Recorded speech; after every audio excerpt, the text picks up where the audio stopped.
Hey, folks, welcome back to another, I guess, a movie review video. Even though, again, I'm not a critic, I'm not a movie reviewer, but a lot of you requested me to do another one.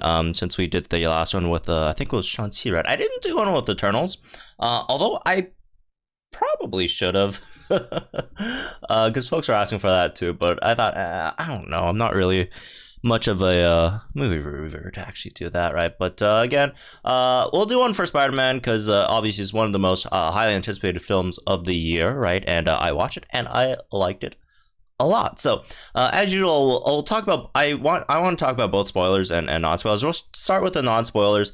I'll timestamp the video so those who haven't watched it, don't get spoiled, right? Which also, by the way, be careful if you guys are out there and don't want to get spoiled because there's spoilers everywhere. I'm not even joking. I was scrolling on Twitter like a few hours before going, or is it like the day before going to see the movie, and like Always Sunny was trending on Twitter, Always Sunny in Philadelphia, and then I clicked it and boom, I got spoiled Spider-Man No Way Home for some reason. It had nothing to do with the show, with Always Sunny, and then it was just in there, and then I got spoiled, which is terrible. So yeah, although I do have to say, after watching the movie, I'm not gonna be one who like cried like that much about if I got spoiled, but it's nice to not know a lot of key important things that happen in the movie and watch it as everything unfolds as you're in there. So about the movie, I liked it a lot. It's a very, very enjoyable movie, right? Fantastic, right? And that fact, the theater we went to, I gotta say, we were slightly unfortunate because we watched it in 3D, and oh my god, those 3D glasses were terrible. They had like black spots in them. I don't even know. First of all, I hate watching in 3D, but like the theater that we went to only had it in 3D, so I thought, okay, well, we want to watch it as soon as possible, and it snowed yesterday in Vancouver and didn't want to like drive too far, all that stuff. So we just went to the nearest cinema, watched it over there. It wasn't the best experience like visually, again because of 3D, but even so, it was still very, very, very, very fun to watch. Definitely one of the more enjoyable films we've watched in a while. Watched with my brother, some folks on Discord, right, all that stuff, and my brother's a huge Spider-Man fan. I'm pretty sure he likes it more than me. Not that I don't like Spider-Man, I like Spider-Man too, but yeah. Before I went to watch this film, I just to prep myself, I watched all the Spider-Man movies, from the first one, obviously Spider-Man 1, all the way up to Far From Home, right? And that's how much, 7 movies. And I gotta say, as much as I thought I liked the old movies, because I've never actually rewatched them, other than when I was a kid, I went to watch them in the theaters live, right? The Tobey Maguire movies. And I thought I loved them as a kid, and I still like them. I still like them a lot. But looking back now, now that I'm what, 20 something, 3 4, obviously seen more movies at this point. I've even taken film classes, right? They were not good. There were lots of just like straight up fundamentally just not good things about the movie, but that's fine because I still enjoyed them. I enjoyed the characters. I enjoyed the movie. Obviously, my personal favorite Spider-Man is still Tobey Maguire, right? And it's he's just so awkward. I love it. Anyways, but that's the point. I do want to talk about this movie. Is this movie, like, in terms of a cinematic sense, is this a perfect, artistic masterpiece? No, it's not. And I'd say that it happens. A lot of the superhero movies are not art house masterpieces, right? As much as I love them, but that's fine. That's fine, because there's been a lot of discourse lately with, I think it was the latest director, I think Ridley Scott, right, came out and said something like, oh, these like superhero movies are ruining film, they're like so bad, whatever, this and that, which I completely I hate that stuff. What? I completely disagree with obviously Ridley Scott. I don't know what he's doing. Just go back to filming your own movies. Why are you trying to be weird like this on the internet? Here's the thing. I think a lot of times people like to justify things that aren't that good to make it that they like, to make it seem better. I don't really like that. I think people should be brave enough to come out and say, this thing, okay, wasn't the best, but I liked it a lot. And that's what that's why I like and enjoy a lot of these MCU films. Yeah, they're not artistic masterpieces. I don't care. I do not care. I like them. I enjoy them a lot, right? I'm not saying like, there's none of these movies that are really, really fundamentally good, right? For example, again, in my opinion, I think Shang-Chi was very, very fundamentally good in terms of a movie, not just a superhero movie. And there's some other ones too, right? But again, these movies don't have to be like the best thing ever created for you to make it your favorite movie, for example, right? And here's one thing, for example, A No Way Home, that I noticed that really separates this movie from a lot of those like timeless artistic masterpieces. Like, for example, Citizen Kane, a lot of people consider that as the best movie of all time, which very, very good movie, obviously. Here's what Citizen Kane can't do. Citizen Kane can't make a theater full of people collectively cheer and scream at certain points of the movie.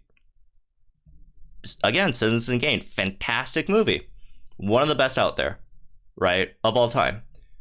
It doesn't do that. It doesn't do that. These movies are different. Because these movies, the audiences share something outside of the movie itself. The audience share, the experiences of from watching Homecoming to Far From Home or even from Civil War, right? From Civil War, this is Tom Holland's journey, right? From Civil War to Homecoming to Far From Home to Infinity War. Infinity War Endgame was before Far From Home, but whatever, right? These people, like, they share something in the experience outside of this movie. And when certain things happen in the movie, when they watched, back in the day, when they watched Spider-Man 1, Spider-Man 2, when Doc Ock comes out, right?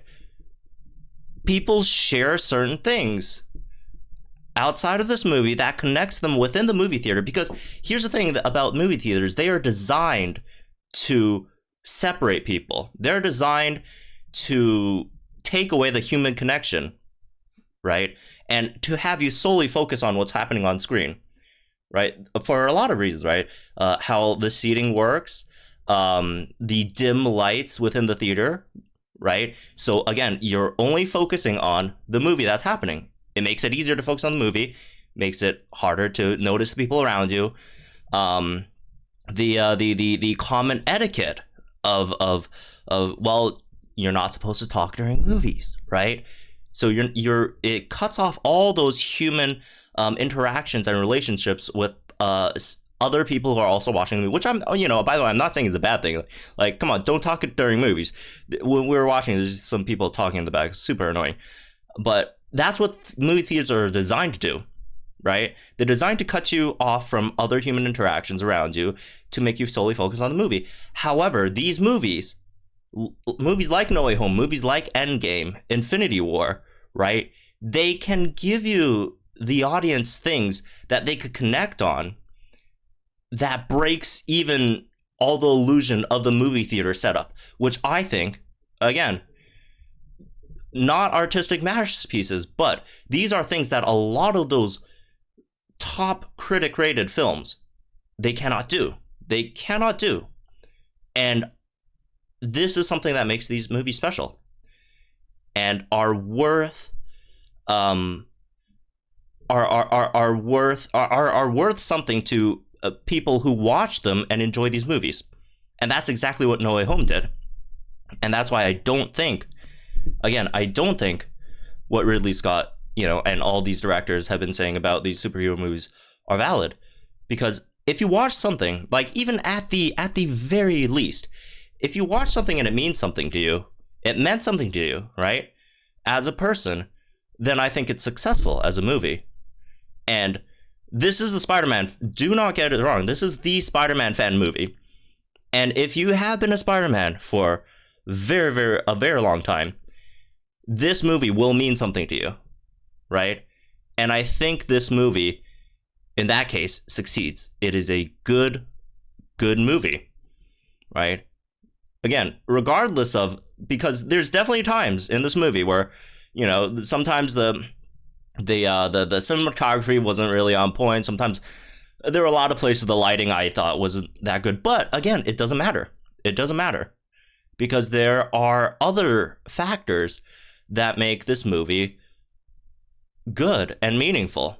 And that's what I think these movies do well. Obviously, these movies are here meant to make money, right? They make these movies to make themselves, a lot of money. But doesn't mean you can't enjoy it, right? There are obviously a lot of other motivations that or I guess considerations while they make this movie or all these movies or all movies in general, right? Well, maybe not all movies. There are definitely directors who do it for the art and all that stuff, which is fine. I respect that too. I respect, well-made, good movies, but I also respect movies like these that, again, that give the audience something to cherish, right, from the movies, and it's just great, right? I think it's great. As you can already tell, I love the movie. Is it my favorite Spider-Man movie? No, I think that's still Spider-Man 2, and I'll tell you in detail why in the spoiler discussion. But it's definitely up there. It's definitely one of my favorite Spider-Man movies, right? Live action Spider-Man movies. I'd say it's right behind that. I'd say it's right behind Spider-Man 2. Is it my favorite MCU movie? Also, no. I think that's still Shang-Chi, but I do like it more than Endgame, at least. And I liked Endgame a lot. I think narratively, this movie made sense. And that was one of the things I was most worried about going into the movie, which was, we know there's going to be a lot of fan service, right? Obviously. But I was wondering if they could make the fan service work with the narrative. Because if the narrative doesn't make sense, then I'll still enjoy it. I mean, I still like the fan service. Like, if you bring back Doc Ock, if you bring back Green Goblin, Sandman, right, Electro Lizard, whatever else, I will love it, right? Like, I love these characters. They're all five of them I find are very, very solid villains. Because not all Marvel villains are very good ones, but these five that they brought back, again, spoiler, we're not going to talk about it, I think beyond that, but these five that they brought back, right, are all incredibly solid villains. The narrative makes sense, which I think is uniquely, it makes sense uniquely because of Spider-Man, which, again, I'll get into in the spoilers because I can't really tell you guys more about it. But the plot is fine, right? There's not too many issues with it, right?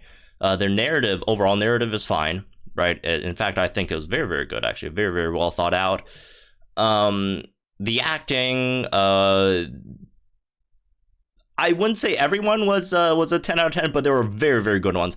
Alfred Molina, is that how you pronounce his name? Molina? Anyways, Dr. Ock. Wow, his acting, he's very, very good. He did not skip a beat. This guy did not skip a beat. It was like he was straight up, he just wrapped up, shooting Spider-Man 2 like 2 weeks ago, and then boom, he's right back in it, completely in character. All the little things he did completely well. This guy's very, very, very good. Willem Dafoe, a lot of people have been hearing about that on, and he was fantastic as well. This might be a bit sacrilegious. I'm not sure if I'm allowed to say that, but I think I might like the Goblin in this movie more than Spider-Man 1. I think I might like Goblin in this movie more than Spider-Man 1. I think Willem Dafoe did a fantastic job here, acting-wise, right? Jamie Foxx as Electro, he was the one I was most excited for in the trailers. I expected a bit more from the character. I think he did fine. It wasn't like bad or whatever, right? I think he did fine, but I think maybe Alfred and Willem Dafoe, they might have set the bar a bit too high, right? Sandman and Lizard,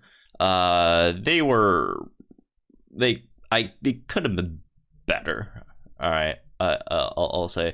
Tom Holland's great, I thought. And Zendaya was great. Ned was great.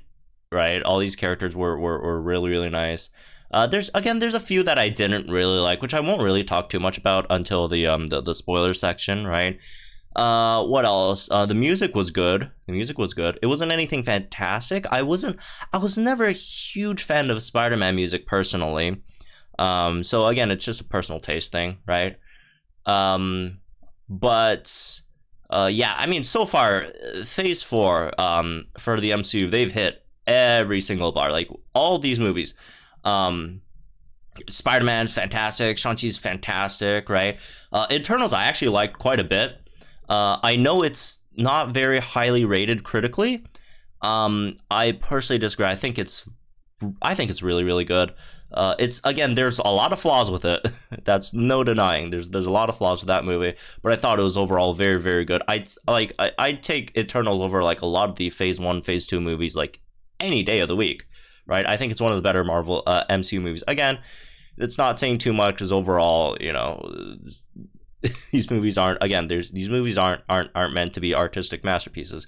But I thought Eternals was done really well. The one I didn't like that much was Black Widow, but Black Widow had really, really great moments in it, at least, right? Which was nice. I thought the opening scene was really, really good, done, well done in Black Widow. My main issue was the villain was not very compelling. There was a lot of just what like moments in Black Widow. I didn't really like how they did Red Guardian, but oh well, whatever. And all the shows have been fantastic so far as well. Can't wait for the next half of half? I don't know. The next part of Phase 4. Phase 4 is, again, so far has been really, really nice. I'm slightly worried about the Black Panther film with the situation regarding Shuri's actor. We'll see what happens with that one. I think Doctor Strange movie is up soon as well. That one hopefully is going to be great. Some other things are happening, obviously. So Phase 4 has been really nice. The one thing, in my opinion, the most important thing of this movie was what they did with Tom Holland's character, right? Tom Holland Spider-Man. Because here's the thing. I loved both Homecoming and Far From Home. But in both movies, my biggest issue was Spider-Man.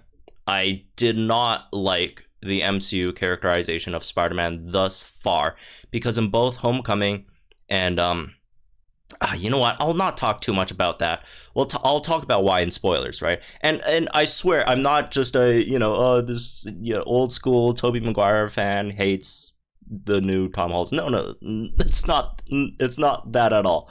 I swear, really.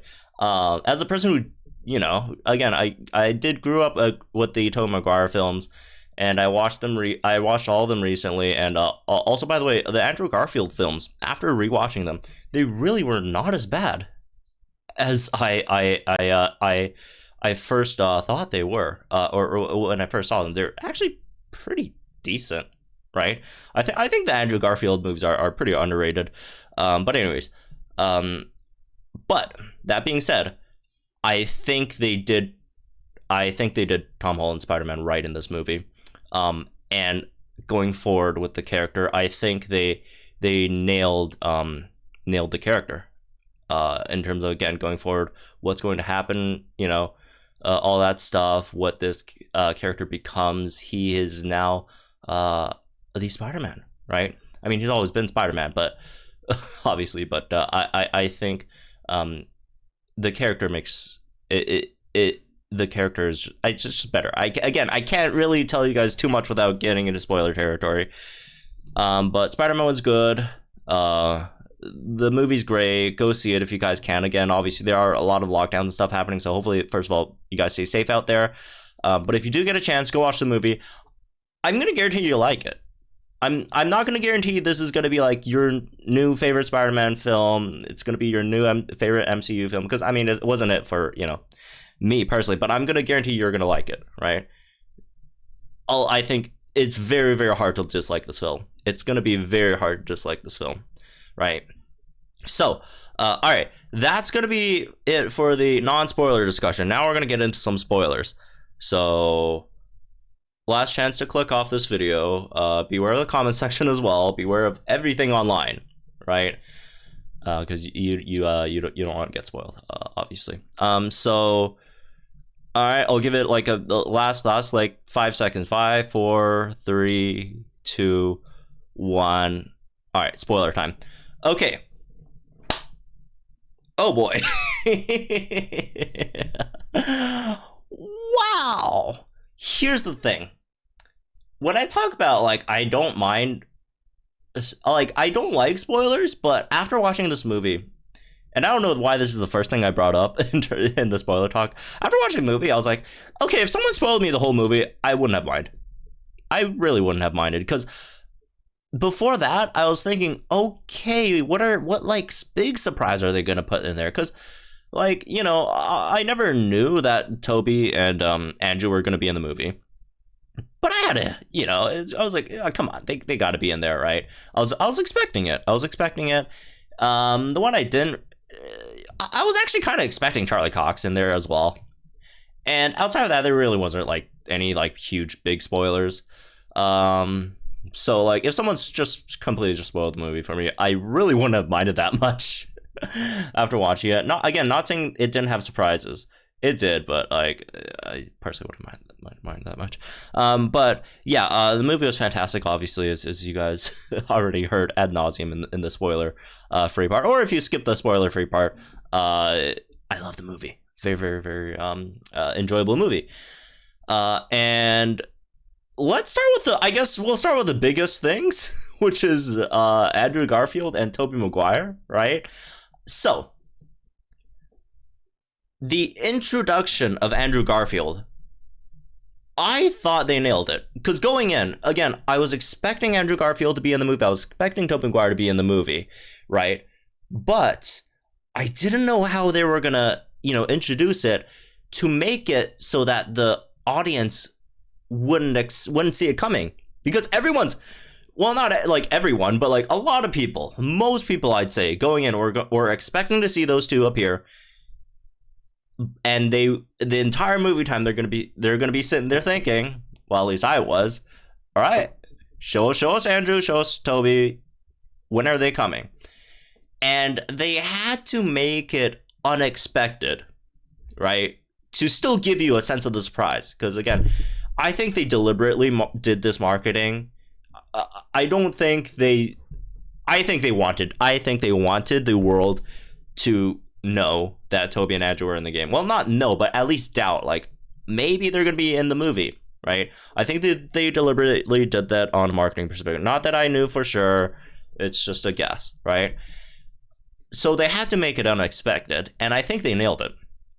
It was Ned trying to open the portals, and there's two things they did well that made me not really see that coming, which was one, the timing of it was, I think, was perfect, because when I was first watching the movie in theaters, right, I was like, when Andrew came out, I was like, yeah, obviously I'm going crazy, but like also, okay, that was a bit of a weird jump from a very, very heavy moment in terms of obviously Aunt May's death, Tom Holland mourning that death, and then like we just jumped into like the hypest part of the movie, which was again, Andrew showing up.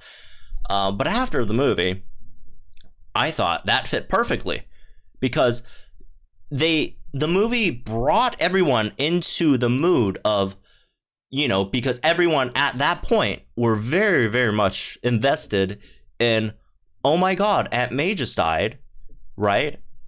What is Tom? I keep on trying to call Tom Toby. What is Tom feeling? What's going through his head right now? And like everyone's invested in the emotional distress that that they put Tom's Peter in, right, at that time, and that was the perfect time for them to bring Andrew out, for it to be for people to not expect it, because you were totally, most people, I'm not gonna say like every single person, but a lot of people at that point were thinking, oh my God, Ned and Zendaya, they MJ, they should go. We need to get Peter back on his feet, right? Because again, a huge tragedy just occurred, and when Ned opened that portal, right? Andrew was in a similar position, in a similar place, right? In a similar pose as we last just saw Tom. So my first instinct was, okay, they're gonna go get Tom, right? And then it wasn't until he turned around, I saw the mask, I saw the suit, and freaked out. I was grabbing my brother's arm. I was like, oh my God, right? Because again, I was expecting this to happen going in throughout the whole movie, but it came at the most unexpected time, right? And it worked so well because of the visually, right, how he was, right? And then obviously Toby came in afterwards, and that was great. Although you have to say, since they did Andrew first, the Toby one was super expected, and it wasn't like as hype. It was just, we know like Toby's gonna come in, he's gonna come in next, they're gonna do that thing again, they're gonna, and then Toby's gonna walk in. Although it was surprising just to see him, like, because Andrew was in his suit, and then Toby just walked in in his like jacket. I'm like Tobey Maguire, Peter Parker, he's just so Tobey Maguire, man. He is Tobey Maguire throughout. It's hilarious. So that was great, obviously. The Andrew Garfield, again, it was only like 3 seconds long, but Andrew Garfield versus Tobey Maguire, that was fantastic. They put that in. That was so good. Obviously, again, these are all fan service stuff. As fans, you'd love to see that stuff, right? You'd love to see that stuff. So that was great. Jumping into, again, back to the point where I talked about why I thought the narrative worked, right? I know I'm jumping around a lot, but let's go from fan service to like actual like analysis of the film itself, right? The narrative worked because of the 5 villains in particular, right? Because again, going in, I wasn't sure how this is all gonna work out, because if the narrative did not fit in with the fan service, because bringing the villains back, that's fan service, right? And obviously you have to write your narrative around the villains. If the narrative did not work with the fan service, I would have been still happy because of the fan service, but slightly disappointed, right? But I thought they nailed the narrative. It worked very, very well, and because of these villains, particularly Green Goblin, Norman Osborn, Otto Octavius, right? Max, Sandman, and Lizard, Connor, Dr. Connor. They all worked very, very well because of who they are, right? These 5 villains in particular, and that's a common theme you see throughout a lot of the Spider-Man villains, is that, you know, you don't see them as like just inherently alien dominating forces here to like take over Earth or whatever, right?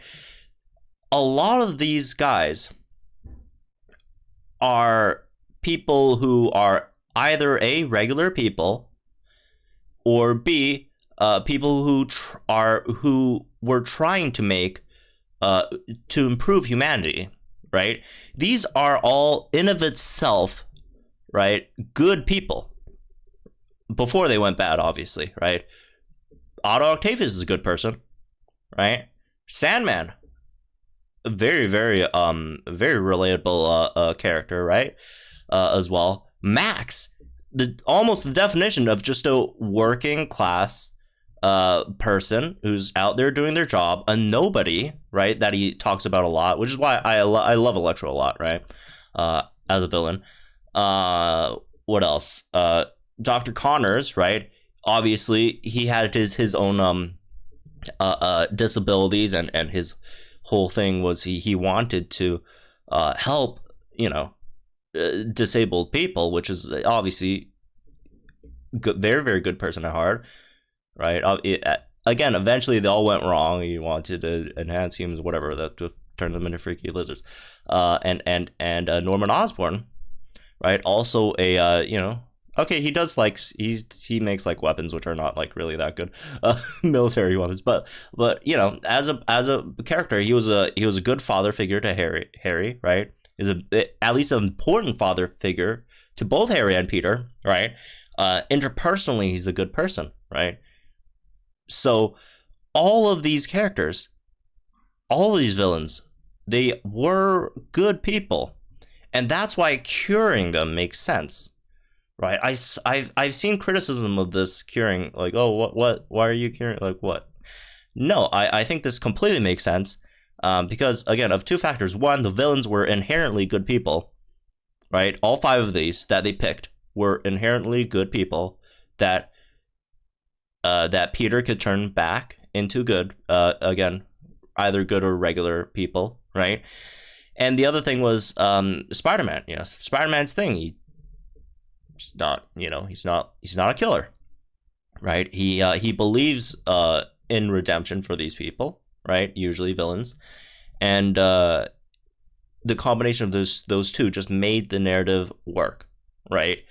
And again, this is uniquely because of Spider-Man villains. Uniquely because of Spider-Man villains. Not all villains are like this. The Spider-Man villains specifically always are like this. Even if you look at the other ones that they didn't include, right? Vulture, he was a worker, right? That got fired because of the higher ups, the more I guess established forces taking over his job, put him out of job, right? He was a worker that got put out of job. He's trying to provide for his family, right? And Mysterio, same thing, right? Or not same thing, but like, you know, in that same vein, he was also their people were working under Tony Stark, right? They had, you know, really great ideas that the rather arrogant you know, Stark Industry pushed aside, and they were disgruntled workers, right? These are all good people, the Spider-Man villains, right? Like, okay, the one you could argue, like Eddie Brock, yeah, he's a piece of whatever, right? That's why he wasn't in the movie. That's why they specifically didn't put him in the movie, which was great, right? So, oh, speaking of Eddie, okay, I'll talk about that, but yeah, in general, I thought the narrative made perfect sense, right? It was a very, very well constructed, or well thought out narrative, right? With the combination of the villains and Spider-Man for who he is, right? So I thought they nailed that one. That was very, very good. That was probably, in my opinion, the most important thing about the movie, in terms of the eyes of the masses, right? If the narrative didn't work, everyone's going to just be calling this fan service, this crappy movie, fan service. But they did that right, and that's why this movie worked. So, speaking of Venom, I was disappointed about Venom. It was like, we watched Venom 2, which I gotta say, I did not enjoy Venom 2. I thought it was not I thought it was just a disaster. It wasn't like the worst thing I've ever watched, but like I did not enjoy it, right? But what I did enjoy was that last few seconds of that post credit scene. I was super hyped about that. Boom, he's in Tom Holland's universe, all that stuff, and then I was excited to see Venom in No Way Home, and he was in there for like another 20 seconds, and then he's gone again. So I wish I could have seen a bit more of Venom over there. And then the other thing is, I think this is a plot hole, which is the whole thing with the Doctor Strange spell not working was that it turned, like, Peter screwed up the spell so that it turned the spell from what it was intended to be into something like it draws everyone who knew that Peter Parker was Spider-Man from different universes to this universe, right? And I don't think Eddie Brock / Venom from the Sonyverse knows who Spider-Man / Peter Parker is, so I don't exactly know how he got drawn over here. So is that a plot? Oh, again, it's not like the biggest deal in the world, but I thought that was, I'm confused at that part, right? But what else are we gonna talk about? There's so many things. Yeah, Dr. Ock killed it. I thought his performance was so good. Again, just a lot of these character intros were very, very good. We talked about how great Andrews was. Dr. Ock's intro into the movie was fantastic. If you guys remember, we did not see Dr. Ock. We did not see Dr. Ock first. We heard him. We heard the earth-shaking sounds on the bridge. And that was so good. That was so good. We didn't see him, we heard him. Just like back in the Spider-Man 2 movies, right? You heard the earth-shaking noises everywhere he walks around, right? A lot of times you'd hear him before you see him. And that was done fantastically. That was really, really great. And then Green Goblin as well, right? All these character appearances were fantastic. Electro's first appearance was incredibly cool as well, right? Sandman showing up to stop Electro, all that stuff was great. I do have to say though, for Sandman and Lizard, I'm slightly disappointed because they didn't have that much of a bigger role. I do understand it because there's like way too many characters. It's hard to balance this stuff, right? I'm not blaming them for that, but I thought Lizard and Sandman were more so Lizard than Sandman. I think Sandman had some moments, right? Because Sandman, at the core, he just wanted to go back and see his daughter, right? He was, for the most part, pretty, I won't say appreciative, but he was compliant at least. He was understanding of Tom Holland's plan, right? I hate having to call him Tom Holland, just Peter Parker, just because there's like 3 of them now in the movie. But yeah. He knew and understand. He was understanding, right? He's generally fine. I did not like what they did with Curtis Connor at all, unfortunately. Again, I don't blame them. Too many villains to balance, too many characters to balance. But making him because I thought Dr. Connor was one of the more interesting villains, right? In Spider-Man, because again, he was, fundamentally, he was a really, really good person. He was trying to do very good things, right? And he had an eye for humanity. Before, again, he went all crazy with the enhanced humanity thing, right? He was trying to save humanity, right? And I thought he understood that really well. And in this movie, he was just a screaming lizard.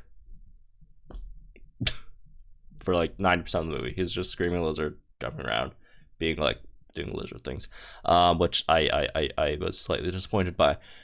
So yeah, that kind of sucked, I guess. And what else? Let's talk about some other good moments. Oh, Tobey Maguire at the end, when Tom Holland was beating the living crap out of Green Goblin, right? He was just giving him it, and Green Goblin down there just laughing manically. That was so good. And then before Tom Holland picks up the glider and tries to end it, right? End Green Goblin for killing Aunt May. Tobey Maguire steps in, holds that glider up. That was the moment. That was the moment in the movie. That was so good. That was so well done. Whoever thought of that was a genius. Absolute genius, right? Because obviously Toby went through that as well, right? He went through that when Uncle Ben died. He looking for vengeance, obviously, in the end. And that's why I like Spider-Man 3 so much. Again, obviously, people say, oh, Spider-Man 3 sucks.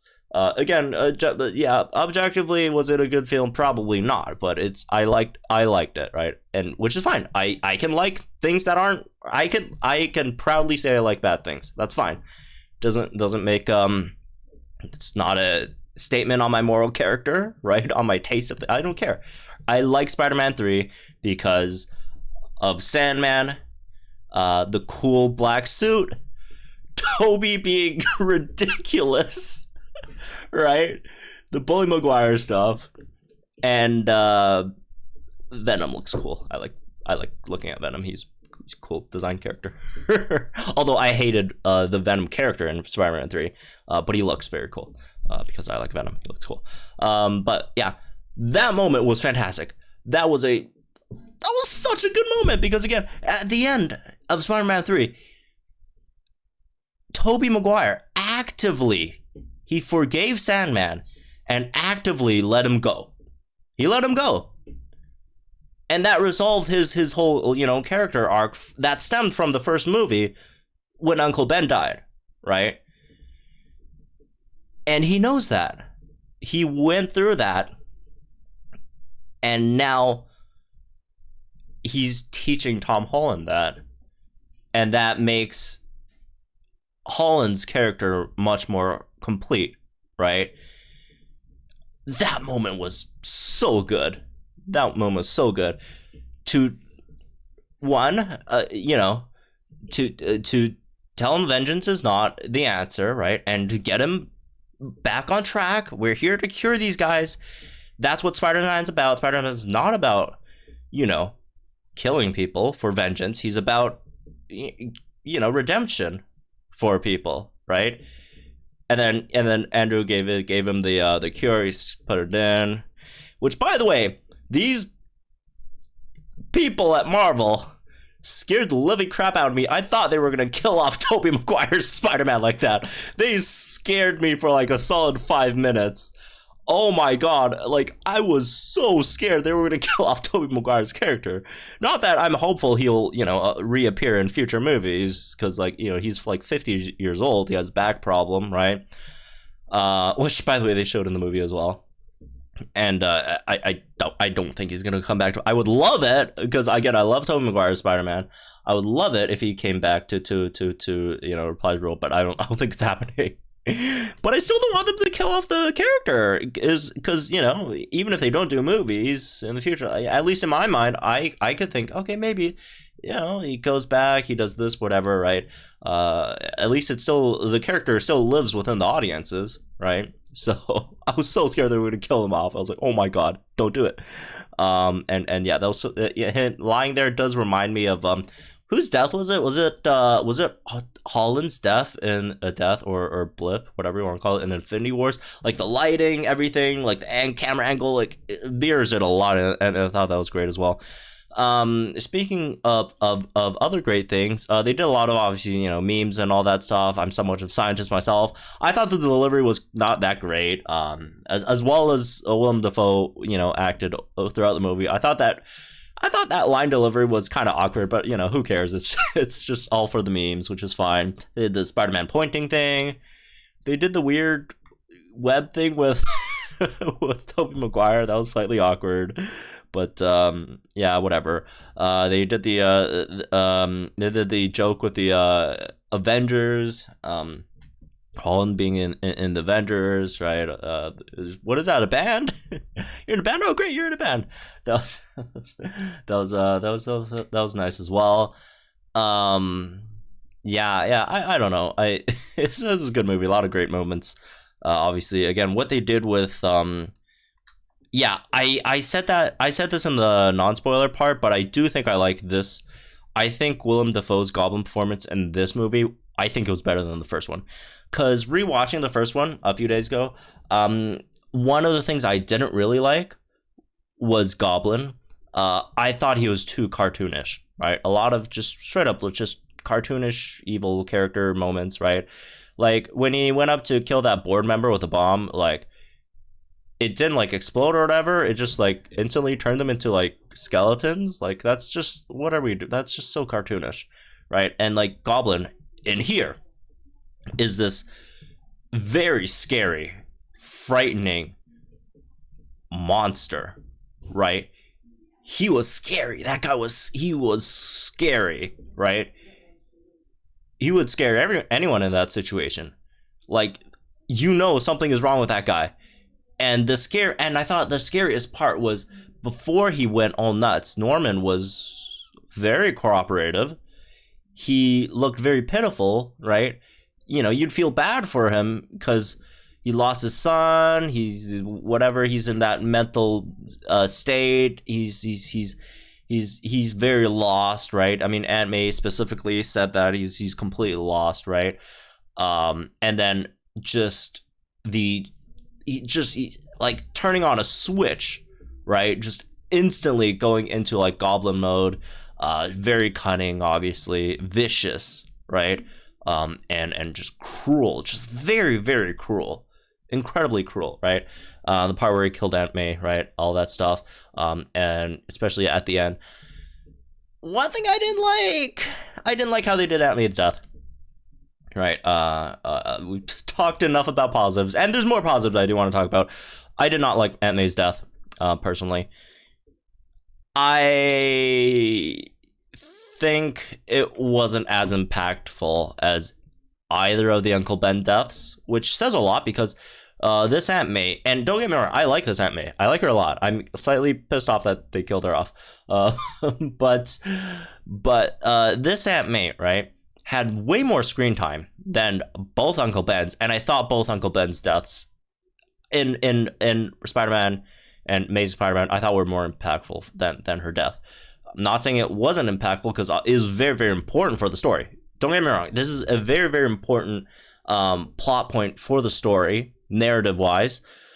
But I thought it was not very impactful because of the character. Because what made the Uncle Ben deaths great was not because they told, they said the great power, great responsibility line with Peter, which is part of it. But what I thought was great was the regret that they instilled into Peter Parker in both these movies. Because both times, Peter Parker had the chance to stop the killer from, obviously, again, it got retconned in Spider-Man 3 for Tobey Maguire's, but they had the chance to stop the killer from killing Uncle Ben, and they actively let him go, which then launches everything later on, right?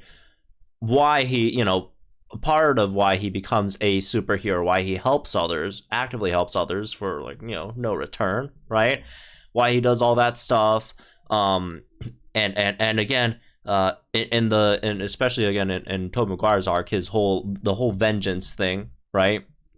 And forgiveness, and again in terms of how Spider-Man deals with the villains, yeah, that was why I thought the Uncle Ben's death were all really, really good, right? Obviously, I'm not saying Tom Holland didn't have a hand in getting May killed. I mean, they brought some of the most dangerous villains in history in a room with Aunt May. So yeah, he did. Technically, he was part of the reason why Aunt May was dead or got killed, right? But there wasn't that moment where the apathy, right? The apathy towards the villains before knowing what happened, right? That part didn't exist. I didn't think the Aunt May death was as impactful. It might have been a bit of the acting too. I'd have to say maybe a bit of the lighting, whatever. Again, Goblin was fine. The way Goblin killed her was fine. Well, it's not fine because I want Aunt May back. But anyways, yeah. Again, I'm not saying this is important, but she had to die. She had to die to make everything in the next part of the movie make sense, right? She had to die. It was very, very important. I just didn't like, again, how she died, I guess, was fine, but like how they led up to her death, right? Because Aunt May and Peter and Peter was always like, you know, they both loved each other very much. They are always very supportive of each other. There were rarely any Aunt May Peter Parker conflicts, right? Because again, with Uncle Ben and Peter Parker, they've had their issues with each other, right?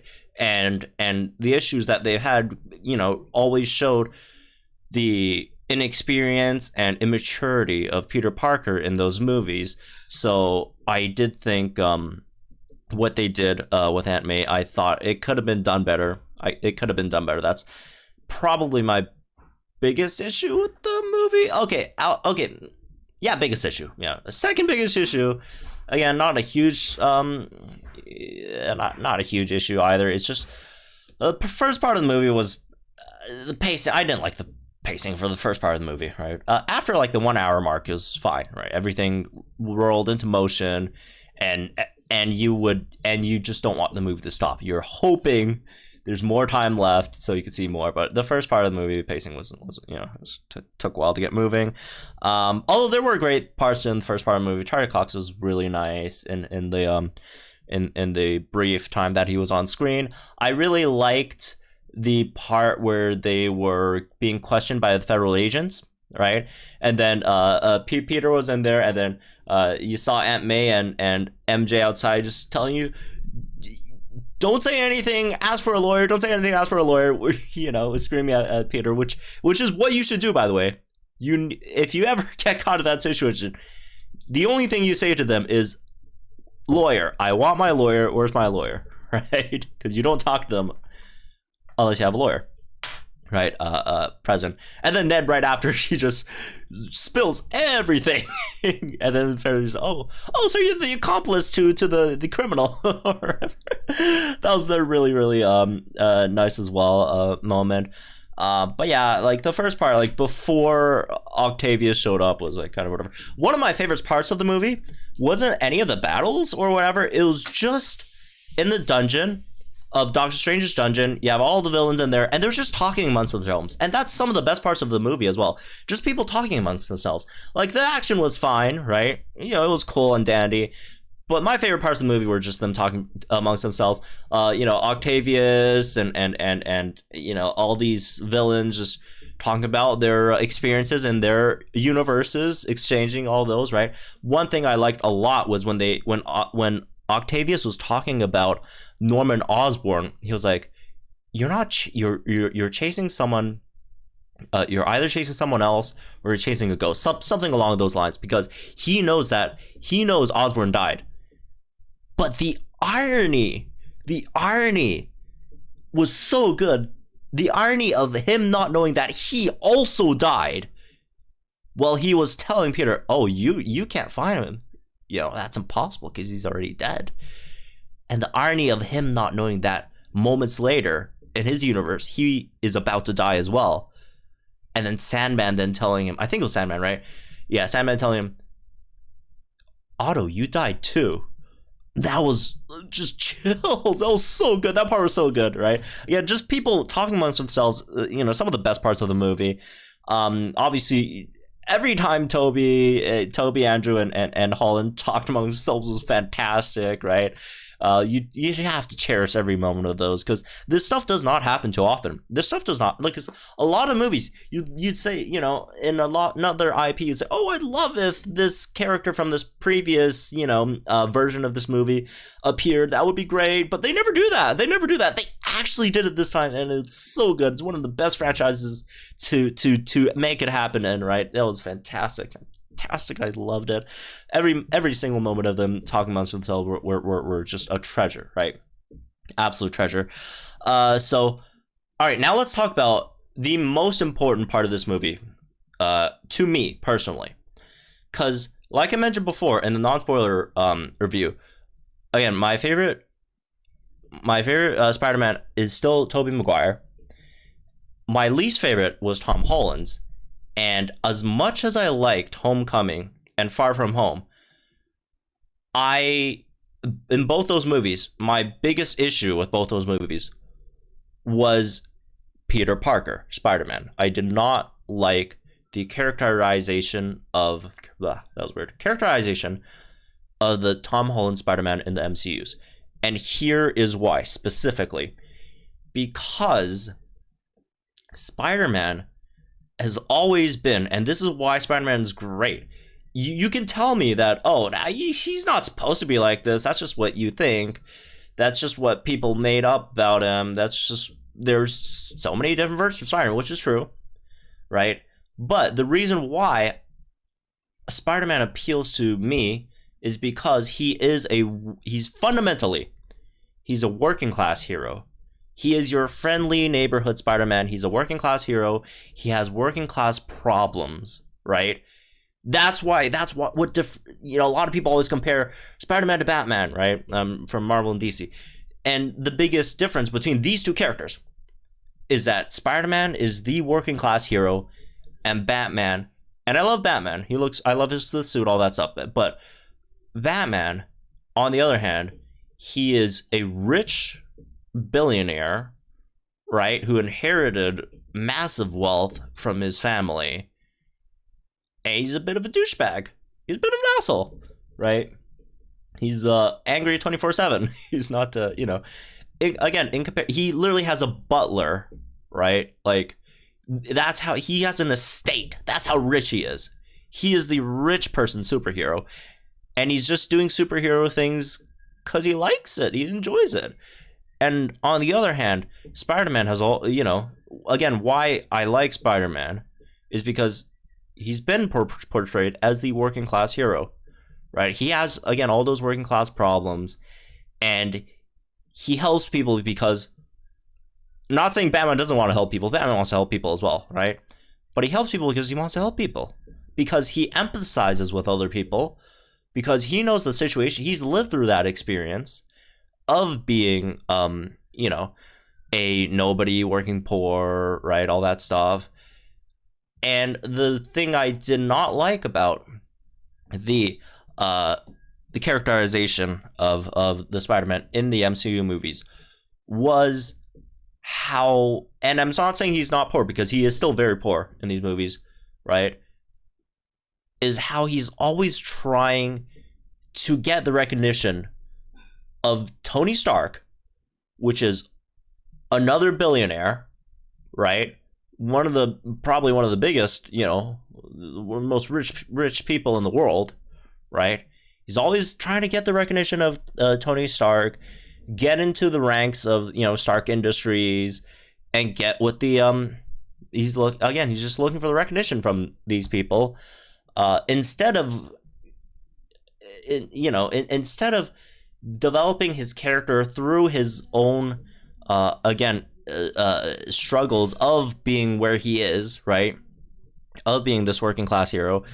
A lot of his character development comes from his relationship with Tony Stark and what Tony Stark teaches him, right? Which is fine if this character wasn't Spider-Man, right? I'm not saying, again, the Tony Stark Spider-Man relationship, it's a special relationship, right?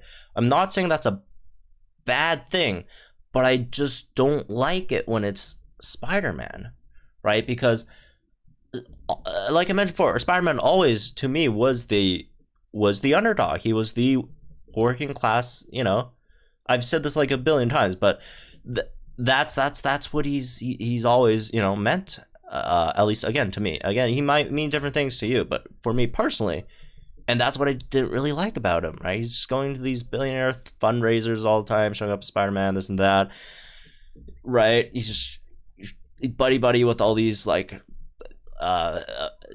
Piper, like, all Pepper, like, all these, like, super rich people, right? He's joining the Avengers, all these incredibly famous people. And here's why I like this movie, and I think the movie did the most important thing for this character, was he reset this character. At the end, no one knows Peter Parker anymore. No one knows Peter Parker anymore, and that's very, very important, right? Not because of, because he was getting harassed, which, it sucks or whatever, right? Not because he was getting harassed by every single person because Mysterio spread lies about him. It's because now that he's severed the ties that he's had with people like Happy, and I love Happy, one of my favorite characters, right? I love Happy, but he severed his ties from Happy. He severed his ties from Stark Industries, right? He's severed his ties from the Avengers. He's now back to living in his apartment. He doesn't have ties with his Aunt May anymore, which again, Aunt May, has a lot of ties with all these other, like Pepper, Happy, all these people, right? He doesn't have Aunt May anymore. And he's back to dirt poor, man of the people, Spider-Man, just like everyone else. And that's what Stan Lee, said when he wrote the character. He wanted a character that people can see, a superhero that they can see in themselves, because there's more poor people than there are rich people in this world, right? And I think that's where they absolutely nailed this characterization, because this was I think it was a character defining moment for Spider-Man, right? Because again, like I mentioned before, I did not like how they did, like, for example, the biggest comparison, right? And this is why, Spider-Man 2 is one of my, favorite, not one of my, it's my favorite Spider-Man movie.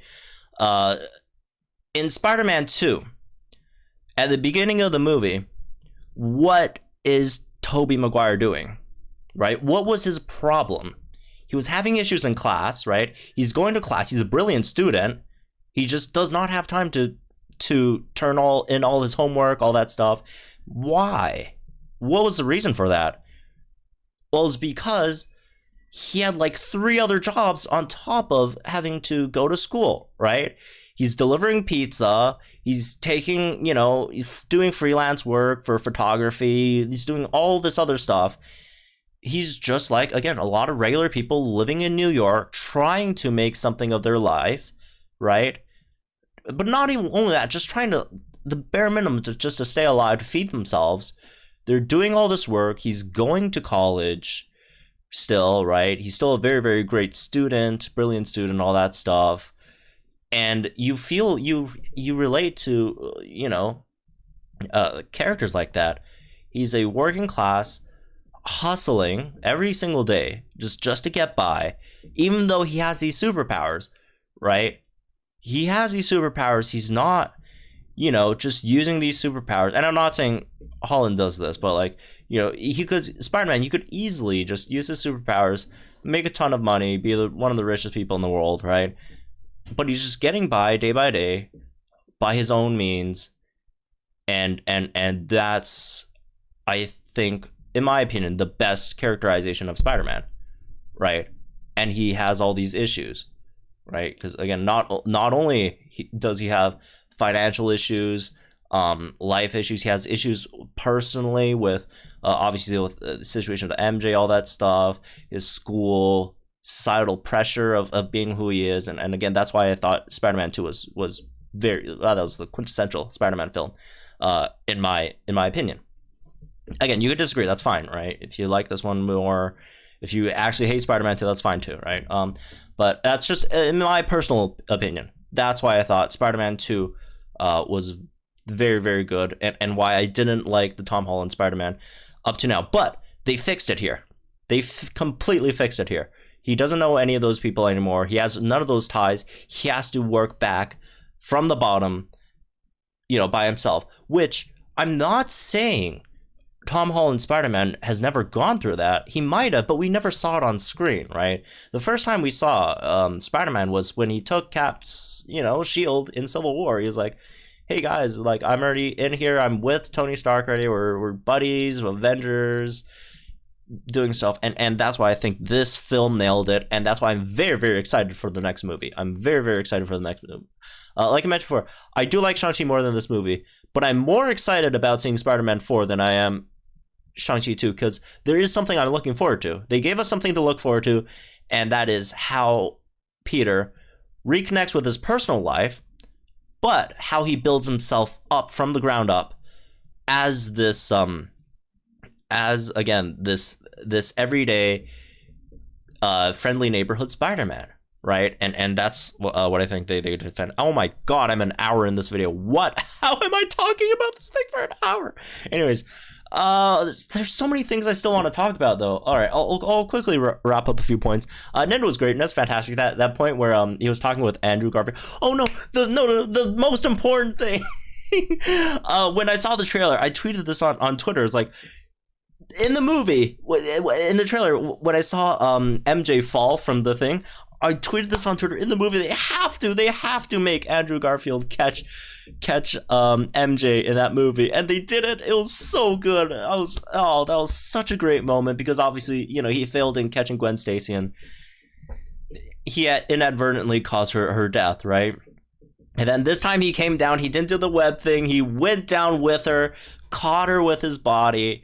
They both landed safely on the ground. And at first I thought, because Tom Holland was going down for her at first, I was like, oh no, they're gonna make, they can't make Tom catch her. That's gonna, that's fine, right? But Andrew catching her would be more impactful, I thought. And then boom, Green Goblin knocks him aside. I was like, yes, go Green Goblin, knock that kid aside. Let Andrew catch MJ over here. And that was very, very good. He's standing there, he's in tears. That was fantastic moment. The part where Ned was talking, asking Toby, did you have a best friend? I was like, yeah. He tried to kill me and then he died in my arms. That was both hilarious and pretty solemn at the same time. So that was very, very good. There's just so many great moments. I can't, like, at the last part of the movie when Doctor Strange was trying to rectify everything, when he's trying to fix the whole multiverse situation, I was like screaming inside, do not fix it! I want these guys to keep, existing in this universe so we could see them in future films as well, right? I was like, oh, please. Because, like, halfway through the movie, when they were talking about the cure thing, I was like, oh my god, what if they cure all these villains, and then we got, like, an MCU version of the Suicide Squad, but with the Sinister Six over here, right? And we'll see, Alfred Molina in future videos. We'll see Willem Dafoe in future films as well. That would be so, that'd be fantastic. Jamie Foxx, all that stuff. But that's not what they went with, which is again fine. But that was when it was trying to like reverse the I was so excited when like the thing explodes, like, yes, now Doctor Strange can't fix it anymore, and we're gonna have these characters in the universe forever. They're gonna keep on appearing in future films. We're gonna see so much more Tobey Maguire, Andrew Garfield with Tom Holland. It's gonna be great, but oh well, they went back, which again, it's fine. It works narratively for the film. I just wish we could see more. So anyways, that's pretty this one, I guess. Hope y'all enjoyed. Can't talk about this too much more because first of all, you guys would not be listening for this long. This is a very, very long video. I'm sorry if I went on, because I ramble a bit, which is why I don't think I'm that good of I'm just not that good of a movie reviewer. I'm not a professional film critic. Again, I've only taken like a few film courses before, like 2 film courses. I'm not very versed in that. That's not what I do. I play I play a Pokemon Gacha mobile game. All right, I'm a professional Palm Masters player. I'm not a professional film critic or whatever, but this was great. It fixed all my qualms I've had with Holland's version of Spider-Man. They brought back the characters. Every interaction was fantastic. I love, like, Otto. Oh, I can't go without saying this. They gave us Dr. Ock versus Green Goblin. They gave us again, it was only for a few seconds, but Dr. Ock versus Green Goblin. That's Fanservice is just fantastic, right? And again, it would be nowhere as good if the Fanservice did not also tie in very, very well with the narrative. And again, that just stems from the nature of these Spider-Man characters and how they are, right? So anyways, that's me this one. I hope you all enjoyed it. Let me guys think in the comments down below. Like, share this video, subscribe to my channel for some more. Not more movie reviews, unless you guys really, really want. I'm super excited to watch Don't Look Up, but I don't think it's like as hype overall as a movie as this is. I don't think anyone's gonna care about me giving a movie review of Don't Look Up or whatever, right? But good stuff happening. Go watch the movie, you guys haven't, although you wouldn't be watching this part if you haven't watched the movie. But I want to watch it a second time, but I don't want to go to the theaters. I want it digitally so I could like pause it, jump around, all that stuff. So good stuff. I loved it. Again, don't let people tell you can't enjoy things that they think are bad or whatever, or even, you know, are just objectively bad things, right? Which, again, film, very, very hard to make film objective, right? But, you know, sometimes, you know, there are certain things that, okay, maybe aren't that good. But yeah, don't let people, you know, tell you not to enjoy things that you don't like, even if they are bad things, as long as there's nothing illegal, right?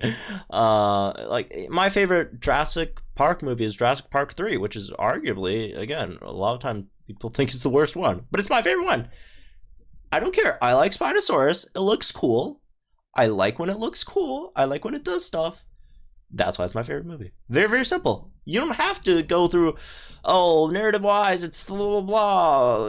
You know, cinematically, the cinematography here, the you know, the lighting, the acting, the special effects. These are all fantastic. This is why this is the best movie of all time. And that's why no, it doesn't matter. It could be like the crappiest movie made, and you could say you love the movie, you enjoyed it. Again, if you get something out of it, even if you don't get meaning of it, even if it's just pure hedonistic enjoyment, it's fine, right? So, anyways, sorry about the rants and all that stuff. Again, I know I'm not a good movie reviewer, but I appreciate folks who do watch and enjoy these. So, have fun, folks. I still haven't eaten yet. I'm gonna go do that. And I'll see you guys in the next one then.